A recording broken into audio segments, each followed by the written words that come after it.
Bonjour mes loulous et bienvenue sur ma chaîne, c'est Nounaya et aujourd'hui je vais vous parler d'une de mes expériences vécues. Si vous avez suivi mon actualité, vous savez que j'ai sorti mon premier livre. Voilà, donc ça c'est vraiment quelque chose d'extraordinaire pour moi, sachant que c'était vraiment l'un de mes plus grands rêves. Ça faisait partie de ma checklist d'adolescente. Je m'étais dit un jour il faut que je sorte un livre.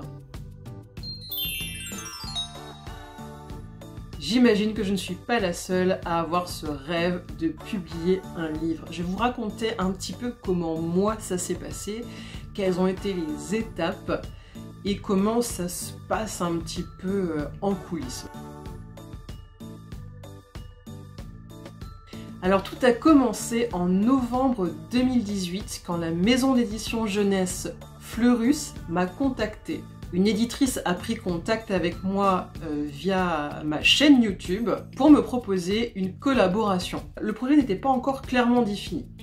Au départ, on était parti sur un livre traitant de la Corée du Sud, et puis ensuite on est parti sur un jeu de société traitant de la Corée du Sud, et puis sur une collection de livres sur l'Asie. Il y avait des allers-retours qui se faisaient par mail, ça a duré plusieurs mois. Quand un éditeur vous contacte, il faut savoir que lui, il doit aussi en parler à sa direction, à la direction marketing. Enfin voilà, il faut vraiment que le projet, en fait, il tienne le coup et qu'on puisse prouver que ça va fonctionner sur le plan commercial.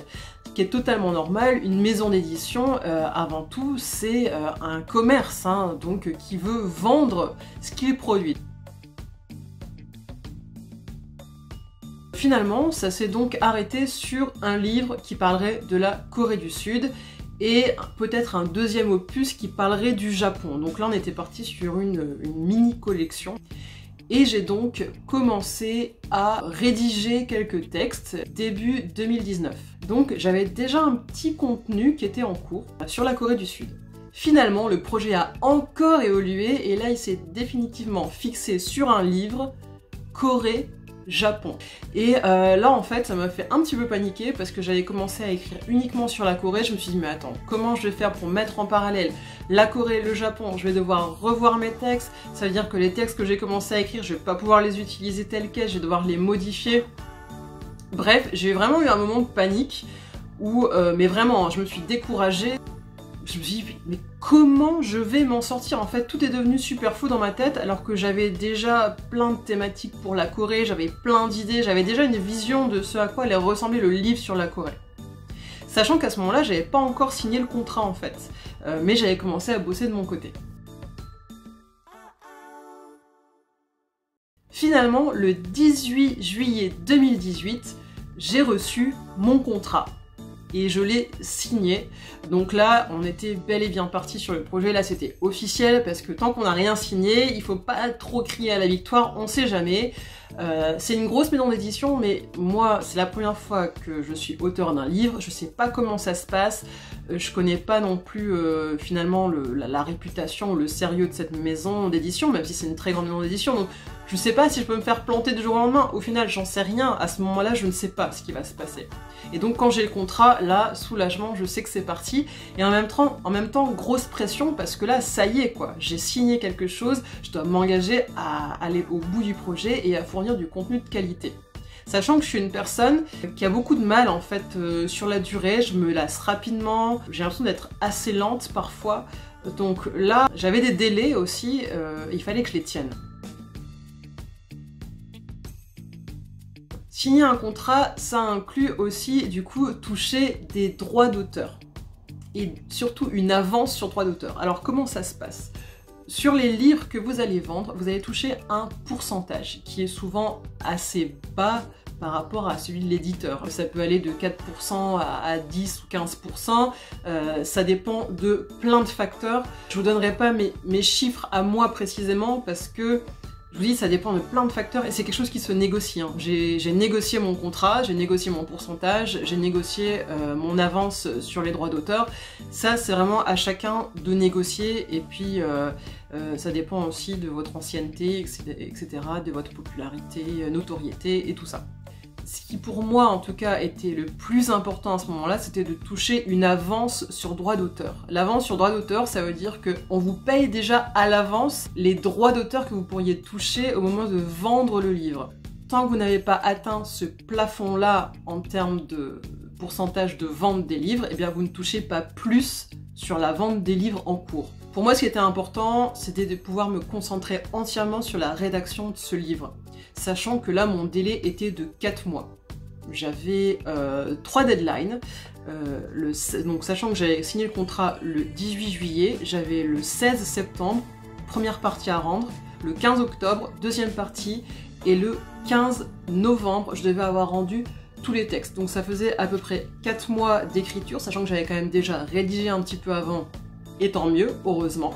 Et du coup, j'ai touché mes droits d'auteur en 4 fois. Donc une partie à la signature, une partie premier rendu, deuxième rendu, et le rendu final avec des droits d'auteur un petit peu plus élevés. Et en fait, moi, ce qu'il fallait absolument, c'est que pendant 4 mois, je puisse vivre grâce à mes droits d'auteur et mon emploi à temps partiel qui est 2 jours par semaine.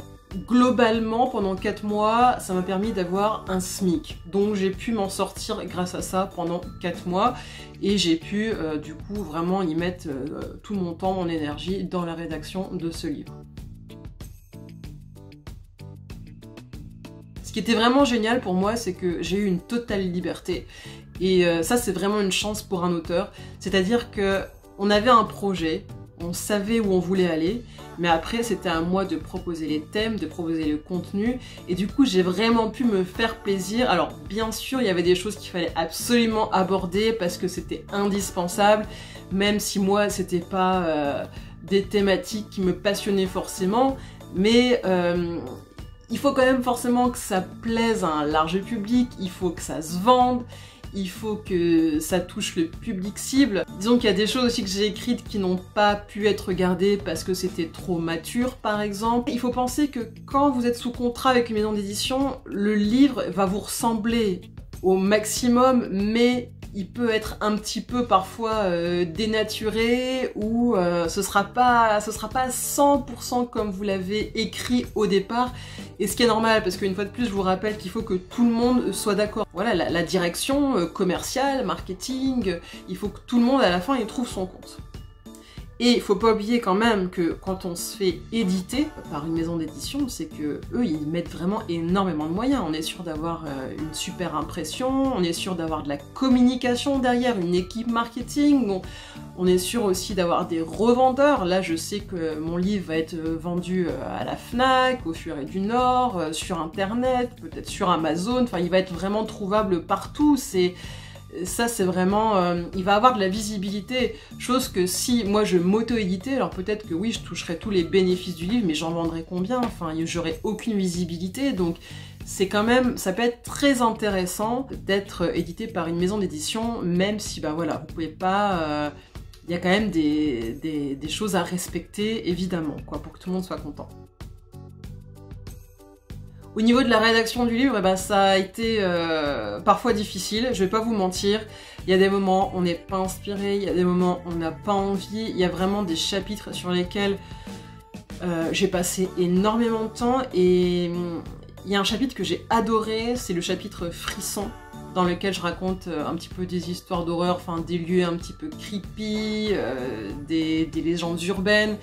Et j'ai passé beaucoup de temps sur ce chapitre parce que j'adore cette thématique. En fait, je suis tombée aussi sur des trucs vachement plus horribles, mais genre réels. Genre, je suis tombée sur des cas de tueurs en série, des trucs comme ça, sur lesquels je voulais pas du tout tomber à ce moment-là.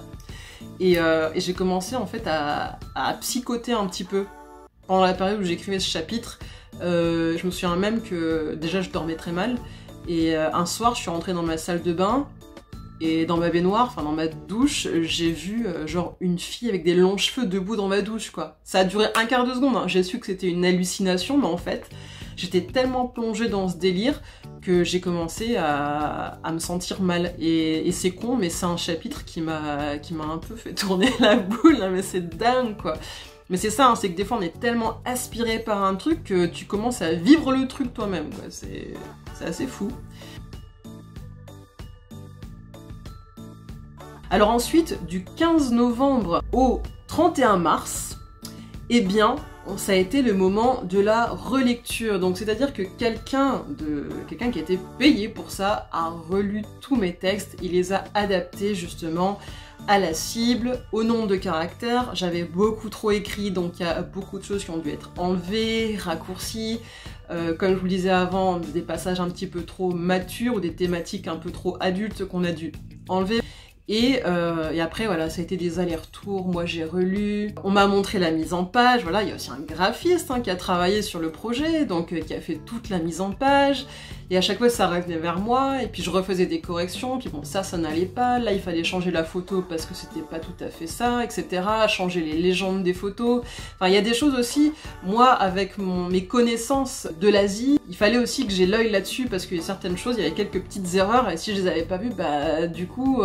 ça aurait été vraiment gênant dans la version finale s'il y avait des informations qui étaient erronées, alors que je suis censée quand même être, entre guillemets, une spécialiste de l'Asie qui parle de ces deux pays-là.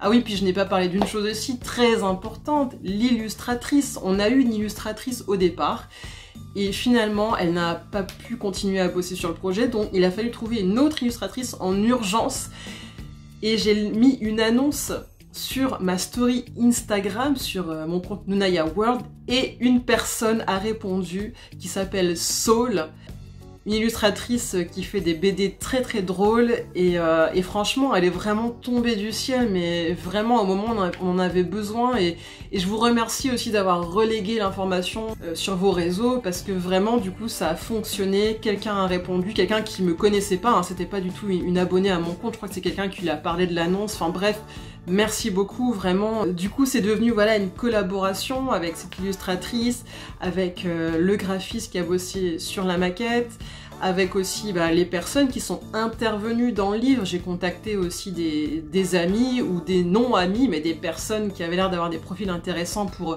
intervenir dans le livre. Pour moi, c'était aussi important de pouvoir faire intervenir d'autres personnes pour rendre le contenu un petit peu plus vivant encore. Et donc finalement, le 31 mars, j'ai eu la version PDF finale, donc j'ai vu le livre, j'ai eu tous les chapitres, j'ai eu la couverture, et déjà là, ça a été, voilà, c'était un moment très, très émouvant, et c'était assez incroyable. La rédaction s'est bien passée, j'avais peur d'être découragée, mais pas tant que ça.